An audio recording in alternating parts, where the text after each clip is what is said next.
Em uma sessão do Congresso hoje, os deputados decidiram derrubar o veto do presidente Bolsonaro à prorrogação da desoneração da folha de pagamento das empresas. Há várias semanas se aguardava essa votação, que é em relação à prorrogação da desoneração da folha para 17 setores até o final do ano que vem.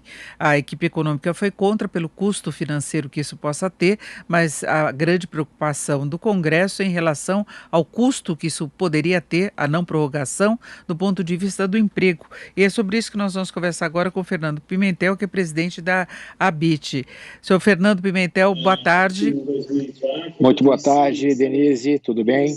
Bom, o setor industrial, os setores que seriam atingidos aí pela não prorrogação, reivindicavam isso há bastante tempo. Nós tivemos mobilização, inclusive dos sindicatos, também dos trabalhadores, com medo de aumento do desemprego. Eu queria sua avaliação, ainda falta concluir esse processo todo, mas a tendência é de o Senado endossar essa derrubada do veto, não é? Sem dúvida, Denise, mas como bom mineiro, eleição e mineração é só depois da apuração. Então, vamos aguardar a votação do Senado com confiança. Estamos trabalhando fortemente junto às nossas bases parlamentares e, sem dúvida nenhuma, essa derrubada do veto vai ao encontro do próprio discurso do governo no sentido de reduzir o custo da empregabilidade. E é nisso que nós estamos trabalhando e é nisso que nós acreditamos e apostamos. O nosso setor é pioneiro nessa modalidade de pagar a contribuição patronal à Previdência através do faturamento. Hoje são cerca de 1.225 empresas que fazem a contribuição dentro dessa modalidade e, caso isso não seja prorrogado, parece muito pouco provável nesse momento, você estaria provavelmente impactando de 30 a 50 mil postos formais de trabalho. Eu não estou dizendo que você perderia, estou dizendo que você estaria impactando, esse seria digamos assim, a dimensão inicial dessa não renovação por mais um ano dessa modalidade de pagamento da contribuição. Então, estamos confiantes de que o parlamento vai aprovar a medida e isso é bom para o Brasil, é bom para as indústrias, é bom para o emprego, é bom para as famílias. Não há programa social melhor do que o emprego.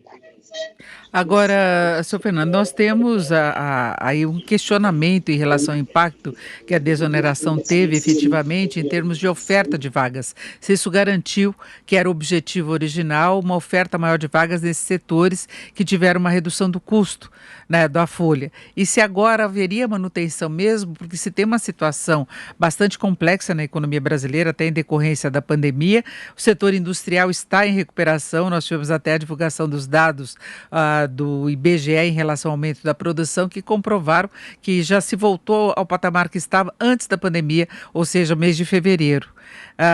Como é que o senhor vê a perspectiva de mercado? Não haveria condições de manter os empregos mesmo sem esse benefício, sem essa desoneração? Denise, na verdade, a contratação de pessoas, o motivo fundamental é o aumento da produção advindo de aumento de demanda. Logo em seguida, vem a segurança ou insegurança no aspecto de contratação, junto com o custo da contratação. É sabido que o Brasil tem custo do trabalho, não estou falando do salário, bastante acima dos seus pares em desenvolvimento e, comparando com a média do OCDE, é o dobro nesses encargos mais diretos. Consequentemente, tudo aquilo que vem para reduzir esse custo é favorável à preservação, antes de mais nada, e na geração. O setor perdeu muitos empregos do têxtil e confecção no período mais crítico da quarentena, já voltamos a contratar em julho, agosto e setembro, tivemos os dados da produção industrial de setembro, nós crescemos contra agosto, crescemos e no têxtil contra o setembro do ano passado, mas ainda estamos devendo crescimento, porque foi um dos mais impactados segmentos da economia com o fechamento do comércio. Então, o que eu posso dizer? A economia mantendo a sua trajetória de crescimento, e aí nós temos muitas nuvens à frente, o terreno está muito nebuloso, porque temos a questão fiscal, temos o fim do auxílio emergencial, que tem sido o fator primordial dessa recuperação mais rápida do consumo. Então, dependendo das circunstâncias da economia, a primeira decisão é da previsibilidade. As empresas conseguem precificar melhor os seus produtos para janeiro, fevereiro e março. Segundo, tira o risco de você ter um aumento de carga tributária numa área no momento em que você precisa fundamentalmente gerar postos de trabalho, que já temos um desemprego aberto enorme, tende a crescer, fora os desalentados. Então, a política social mais fundamental para o país é gerar emprego, preservar e gerar.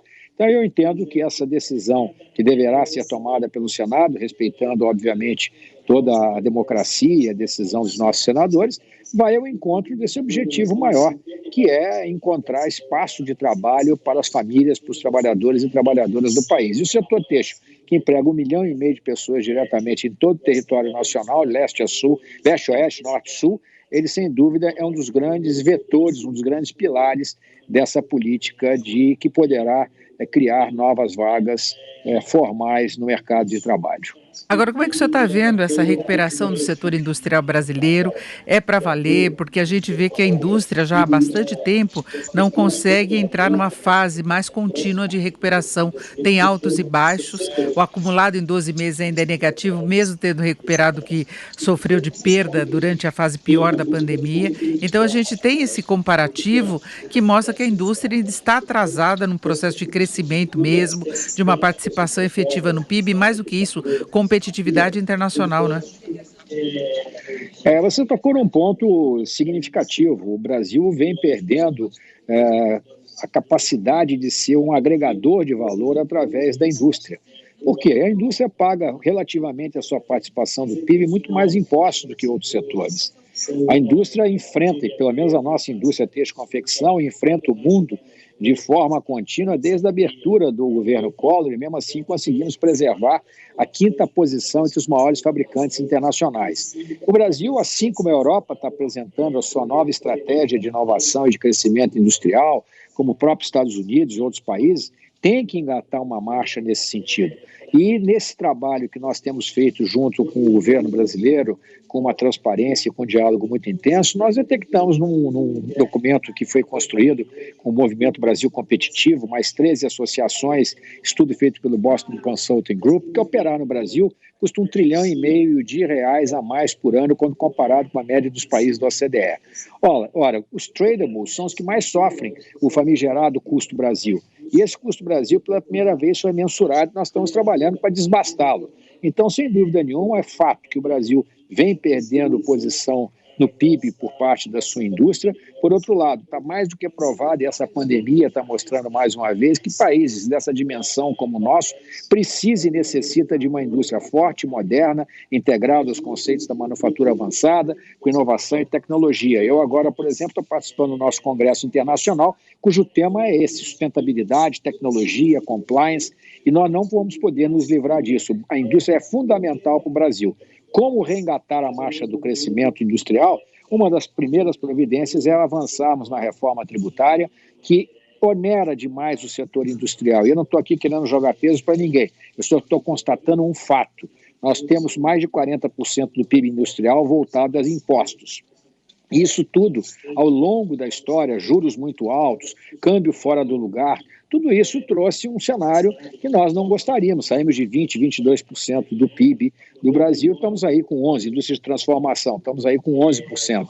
Mas é possível reengatar uma marcha de crescimento, e a indústria é crítica para a nossa nação, é ter uma capacidade de inovar, de criar postos de trabalho de qualidade, e dentro da indústria ela é grande contratante de toda a área de serviços e está muito integrada no agro através da agroindústria. Então, não há como a gente ficar criando separações do nosso país. O país é muito grande para abrir mão de algum setor, e principalmente um setor industrial que já foi muito maior o seu peso na indústria manufatureira mundial. Perdemos de novo posições, isso é verdade, e está se constatando que isso não nos levou a um Brasil melhor. Pelo contrário, o Brasil vem crescendo muito pouco nos últimos 30 anos, crescemos 2,3% ao ano, o mundo cresceu acima de 3%.